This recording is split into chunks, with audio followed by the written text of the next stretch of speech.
So history of Sambo is very interesting.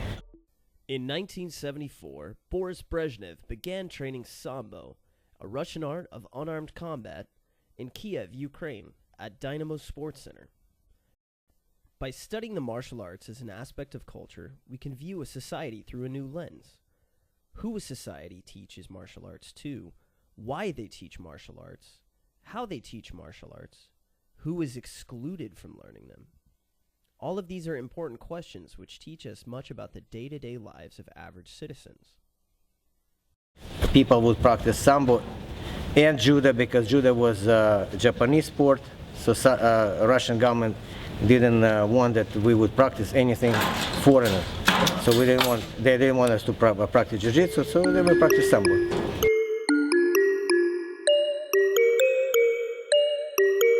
After October Revolution, in Russia was a high criminal society at that time. So Lenin, the one communist leader, who created the revolution, said we have to do something with criminals.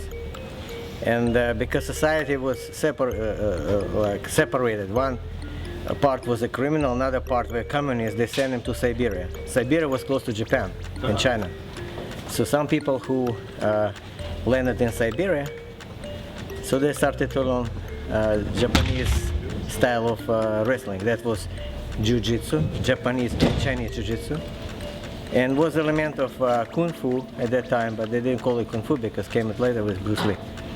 So anyway, one of our founders of Sambo, he was a prisoner of Russian Communist Society. When they rehabilitate him, bring him back to society, he said, I will teach Russian, Soviet at that time, police to fight criminals. And he adopted and changed a little bit Judo style and Jiu-Jitsu style and brought it to Sambo elements and created this kind of uniform. Instead of kimono, it was Sambo with the wings right here. The belt was moving through the holes because the Judo uniform is just moving on the top. And it was a combat Sambo at that time. Continuing the tradition of instructing the next generation in the art of Sambo that was passed on to him by his masters like Petro Karamalak at Dynamo Kiev, Dr. Brezhnev today instructs his students at Dynamo Sports Club USA. He teaches methods of grappling, striking, and conditioning that he learned back in Kiev. Right here. Pull. It's not pull right here. It's right here, pull. I want this weight would be on this leg. Pull, see? Pull and pull. Okay? Sambo is a style of living. It's not exactly, I would say, it's a sport because we would sleep in the gym. We would protect our territory. Sambo is the way friends, we would eat from the same, same plate, and sometimes we didn't have even food, so we would, split it. During camp or competition, we would stay months together. So it's created kind of society elite from one point, from another point, group of people who had surviving mode. Some even kids didn't have families anymore, because for some reason they would be killed or in jail or I don't know, abandoned kids. So we would come to the gym and create a society. So Sambo, it's not just wrestling, it's a type.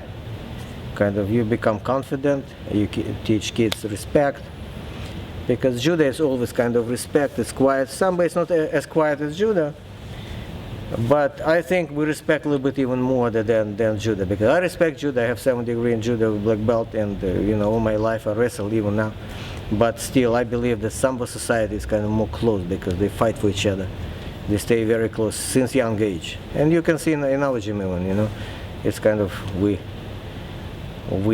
kind of community kind of work. It's not like one-on-one. Even it's not a team sport, but still, when we come to the competition, everyone call our team as crazy because we just scream and support and say, yeah, don't touch this group of people because they kind of Russian style. While Dr. Brezhnev considers Sambo more than just a sport, the Soviet government did recognize it as one in 1938. The early history of Sambo is difficult to trace before 1938, partially because one of its founders, Vasily Oshchepkov, was killed in 1937 as a result of Stalin's purges.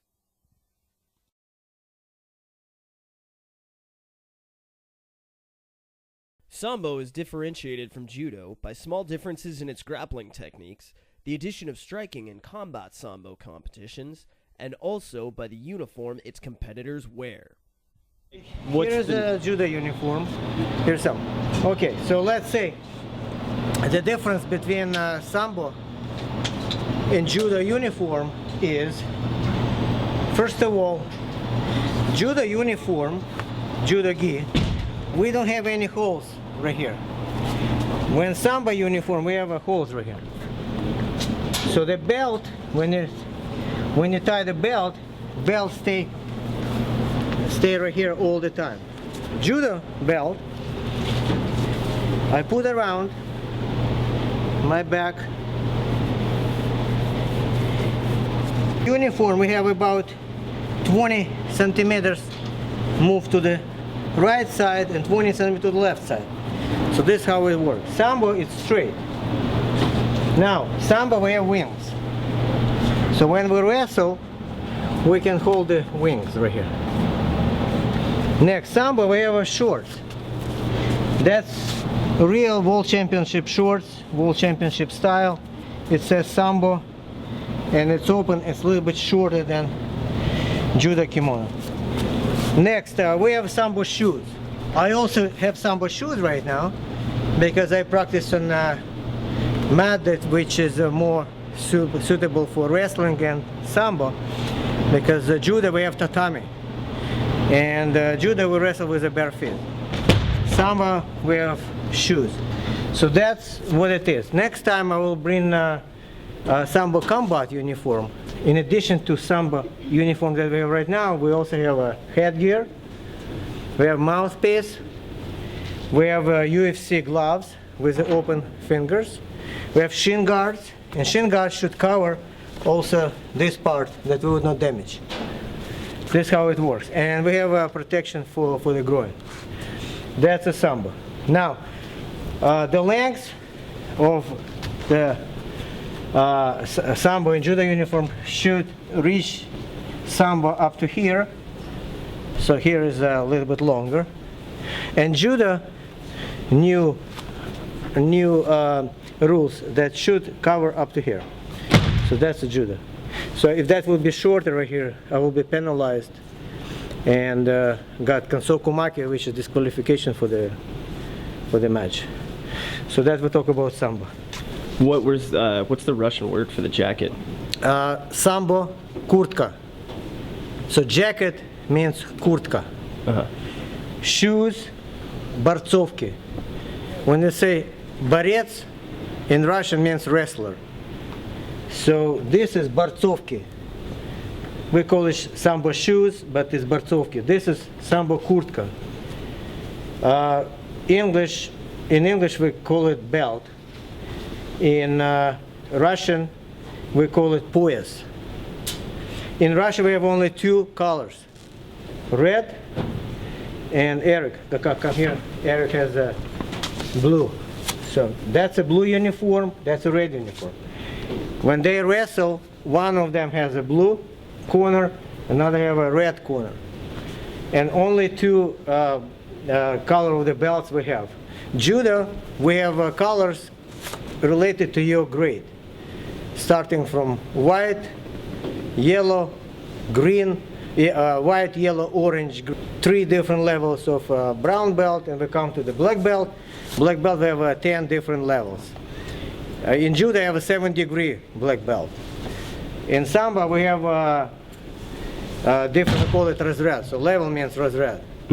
But still, it doesn't make any difference what разряд you are, if you're master or international master or honor master, you still wear either red or blue during the fight. In Judo you have to come years and years and years to get the belt.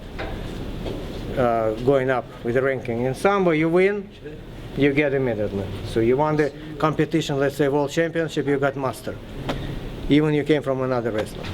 Judo, you have to pass different tests, so Sambo we don't have it. Sambo is more aggressive sport. You have to win right now to show that you're strong right now. It's not like tomorrow or before. Okay, that's what we say. In Judo, we bow. So if we come right here, we bow. We don't shake hands. Only after we wrestle, finish, we kind of come right here. Sambo, we don't bow. They call names, we come right here, and we start wrestling immediately. That's what Sambo is all about. Okay. Thank you, guys. The political and economic stability of the 1970s under Leonid Brezhnev in the Soviet Union gave rise to an emphasis on Olympic competition and sports in general as ways to prove the dominance of the new socialist man. At Dynamo Kiev, this meant an increase in competition. To raise martial artists high level. So we had about 6 Olympians in my gym. One of them brought me to Sambo and Judo, to Dynamo Club. So we would come and just learn from them. And this is how we had so many people to learn from them. Then after that we started to teach because it was kind of day moving, 10 years difference, 5 years difference was a big deal at that time. So Dynamo Kiev was a center of Olympics, I would say Olympic center in Ukraine, Dynamo Kiev. If I'm correct, I believe most of the Olympic athletes on the Soviet team in the 70s were from Dynamo, right? Right. So 1972, first win we got in Judo. It started in Judo. So Sambo wrestlers first came to Japan. In 1972, they won first European championship in Judo, and then they participated in World Championship in Judo. And they've got gold medals and silver and bronze medals. And after that, Olympic Games, they also got medals. So this is how Japanese started to learn Sambo after that, because they didn't know how to wrestle with a belt. Because Sambo was a combination of different Georgian, Russian, Georgian, Armenian, Moldavian. So each and every nationality, Azerbaijan, all of this south part of Russia or east part of Russia connected to, let's say, close to Afghanistan, Tajikistan, Uzbekistan, Kazakhstan. So they would wrestle on using belts. Now we call it belt wrestling.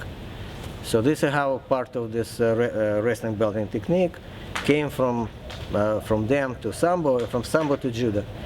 This is how Japanese, after they started to lose because we would hold the belt, they changed the rules that you can't hold the belt more than 5 seconds. Even 5 seconds is enough to throw, but they said no, not anymore. So now even rules in Judo changed because of Sambo came, because you can touch legs. So now anything you touch below the belt, you get kansokumake, which is disqualification. So Judo kind of authorities decided to separate each and every sport. The Judo would just throw and choke. Which, you know, it's still Judo, I love Judo, but it's different Judo right now. It's not so universal like before. Yeah. So Sambo is more sophisticated. When did you first hear about Sambo? Since I was born, I heard about Sambo, but I started from soccer. I was very good in a soccer game in Ukraine. From age of 9 to 12, I was one of the leaders in Dynamo soccer team, youth soccer team. And then my father was a friend of one, as I told you, Sergei Melnichenko. He was a bronze medalist at the time in Europe in Judo and a Russian Sambo champion. So he came to me and said, how many times you can pull up, push-ups, something like that. And I said, no, I know how to throw the ball. He said, forget about this. Here is my uniform. He gave me a uniform and said, since today you wrestle Sambo. And I started, first I started Greco-Roman style. So Greco-Roman was not enough because I wanted to get the legs. Then it was a freestyle because you can get legs, but it's not enough because you want to do armbar, leg locks. and you want to choke, so you move to Sambo but Sambo you can choke. But Judo you can do leg locks. So it became to Sambo combat that you can choke, you can punch, you can kick, you can do anything you want. This is how Sambo combat is the most complete sport. Like this how one of the Sambo wrestlers, Yemelyanenko, Fedor, came from Sambo and a little bit Judo, but mostly Sambo, to Sambo combat, and he started to do UFC. That's how I believe that Sambo combat is the best street, let's say, self-defense kind of sport. Yeah. And we talked before about fighting being pretty common in Russia, which is interesting. Yeah, we didn't want to fight, but and coach always said, I don't want you guys to fight, but if you fight, I don't want to see that your hands would be broken or face would be broken or blood. So you have to learn how to do that professional way. And instead of you punch 10 times and 2 times, that's his formula. Was 2 times you receive like kind of punch or kick, and you throw 10 times, you better just throw 2 times and don't receive any punch. And mostly we would choke. And Russia was a difficult time at that time. So yeah, we would fight. I don't like when kids fight, but if they can protect themselves for some reason, it's also good. So you can teach them. When they're confident, they will not fight. But if they fight, the whole group would fight. It's not like one-on-one. If we would come from practice like 40, 50 people, we would just move left and right together, looking for something, just dancing and going some other places. If someone started for some reason, so everybody would fight. And was pretty common. Even now it's common in Russia because it's a kind of country that people respect kind of physical force, very aggressive. As the world continues to change, so does Sambo. Moving into the 21st century, the sport is in good hands with practitioners like Dr. Boris Brezhnev and his students at Dynamo Sports Club USA.